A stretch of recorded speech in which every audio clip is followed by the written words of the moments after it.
Hello everyone.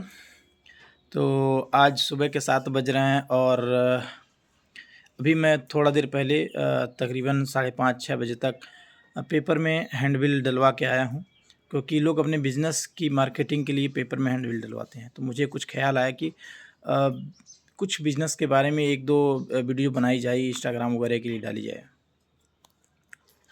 तो क्या होता है कि ये वीडियो मैं प्रॉपर छोटे बड़े जो भी बिज़नेस ओनर हैं उनके लिए मैं बना रहा हूँ कि वो देखें और ये समझें कि बिज़नेस सिर्फ बिज़नेस करके या ऑफिस या शोरूम या फिर अपना शॉप डाल करके बैठना बिज़नेस नहीं हो पाएगा। ठीक है, आज के दौर में क्या है कि हर तरह के सुविधाएं हैं, लेकिन लोग सुविधाओं का लाभ उठा नहीं पाते हैं। तो मैं इसी पर्पज़ से ये वीडियो बना रहा हूँ। अब सोचिए कि कोई बिज़नेस करके बैठ गया और कस्टमर तक उसकी प्रोडक्ट की डिटेल या उसके सर्विस की डिटेल नहीं पहुंच रही, तो कस्टमर कैसे समझेगा कि इनके वहाँ ये काम होता है।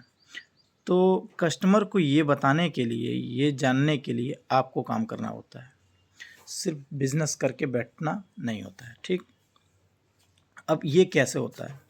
देखिए, सबसे पहले अगर आप बिज़नेस स्टार्ट कर रहे हैं तो उस बिज़नेस को स्टार्ट करने से पहले उस बिज़नेस को 6 महीने तक, मिनिमम 6 महीने तक रन करने की स्ट्रैटेजी आपके पास होनी चाहिए। ओपनिंग करने के बाद, स्टार्टअप के बाद आपको 6 महीने कैसे एडवर्टाइज़ करना है, कैसे रन करना है, कस्टमर को क्या-क्या प्रोडक्ट, क्या सर्विस देना है, इन सब के बारे में आपके पास ये स्ट्रैटेजी प्रॉपर बनी होनी चाहिए कि हम कैसे रन करेंगे। ठीक है? इसके बाद कस्टमर को रेगुलर आपको अपडेट करना पड़ेगा कि हमारे पास ये सर्विसेज हैं, ये प्रोडक्ट हैं और ये प्राइसेस हैं, ये चीज़ें हैं। ठीक है? ताकि कस्टमर को ये पता चलता रहे कि आपके पास ये सर्विसेज है, क्या नहीं। मैंने अक्सर देखा है कि अ, आपके पास बहुत सारी चीज़ें होती हैं, सर्विसेज, प्रोडक्ट्स होते हैं जो आप क्या होता है कस्टमर को देते हैं, लेकिन कस्टमर को इसके बारे में नॉलेज नहीं होती है कि वो आपके पास ये सर्विस ले सकता है। तो उनको कैसे पता चलेगा, ये आप बताएँगे। बताने के लिए कई तरीके हो सकते हैं। तो क्या होता है कि जब आप अपने कस्टमर को अपडेट करने की कोशिश करते हैं, तो आपको कई तरीके हैं। जैसे डिजिटल मार्केटिंग हो गया, मैनुअल मार्केटिंग हो गया, या यूँ कह लीजिए कि आपको ट्रेडिशनल मार्केटिंग होते हैं, जिसे पहले ज़माने में किया जाता था। तो अभी क्या है कि अब ये चीज़ें, कॉन्सेप्ट बदल गया। अभी क्या है, लोग व्हाट्सएप पे अपडेट दे रहे हैं, ब्रॉडकास्ट कर रहे हैं, अपने शॉप की, अपने बिज़नेस की विजिबिलिटी को बढ़ा रहे हैं। जैसे सोशल मीडिया पे ऐड कर देना या फिर गूगल पे चढ़ा देना, अपने बिज़नेस को दिखाना। ठीक है? तो कस्टमर को रेगुलर कुछ ना कुछ अपडेट मिलती रहती है। और अपडेट के लिए जैसे कोई सीज़न चल रहा है जिस पे आप डिस्काउंट दे रहे हैं या कुछ गिफ्ट दे रहे हैं या किस सर्विसेज में स्पेशल एडिशन है आपका, तो वो चीज़ों को आप अपडेट करते हैं social media, WhatsApp group, broadcast, advertisement के माध्यम से। तो कस्टमर को ये पता चलता रहता है।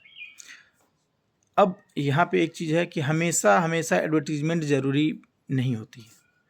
कभी-कभी आपके कस्टमर को ही रिपीट कस्टमर बनाने की कोशिश भी करनी चाहिए। इसमें क्या होता है कि जो कस्टमर आपसे काम करा के जा चुका है, उसका डिटेल आप अपने पास रखिए और समय आने पे उसी डिटेल पे आप अपडेट करिए या कॉल करके उनसे बात कराइए, कस्टमर इंस्ट्रक्शन बढ़ाइए। ठीक है? ताकि कस्टमर फिर से रिपीट हो, आपके पास आए, कि रिपीट कस्टमर आपको, कस्टमर पैसे के साथ-साथ आपको दूसरे कस्टमर से भी जोड़ता है। ये एक बेहतरीन चीज़ है पुराने कस्टमर्स के लिए। तो पुराने कस्टमर जब भी आपके ऑफ़िस पे आएँ या फिर आपसे सर्विस लें, तो उनको कुछ न कुछ आप प्लस करके दीजिए। जैसे सर्विसेज़ में कुछ उनके लिए एडवांस कर दीजिए। अगर आप कुछ प्रोडक्ट दे रहे हैं तो छोटा-मोटा उनके लिए गिफ्ट दे दीजिए। तो इस तरह से कस्टमर इंटरेक्शंस अब बढ़ जाता है। ठीक है? तो ये कुछ काम है, आप कर सकते हैं। और अगर आपको इन सब चीज़ों के बारे में बहुत ज़्यादा जानकारी नहीं है कि कस्टमर विजिबिलिटी कैसे बढ़ाएँ, एडवर्टाइज़मेंट कैसे करें, कैसे अपने ज़्यादा से ज़्यादा कस्टमर तक पहुँचा जाए, तो आप मुझसे कांटेक्ट कर सकते हैं। ठीक है? कैप्शन में मेरा नंबर मिल जाएगा या आप मुझे डायरेक्ट इंस्टाग्राम पे मैसेज भी कर सकते हैं। ठीक है? धन्यवाद।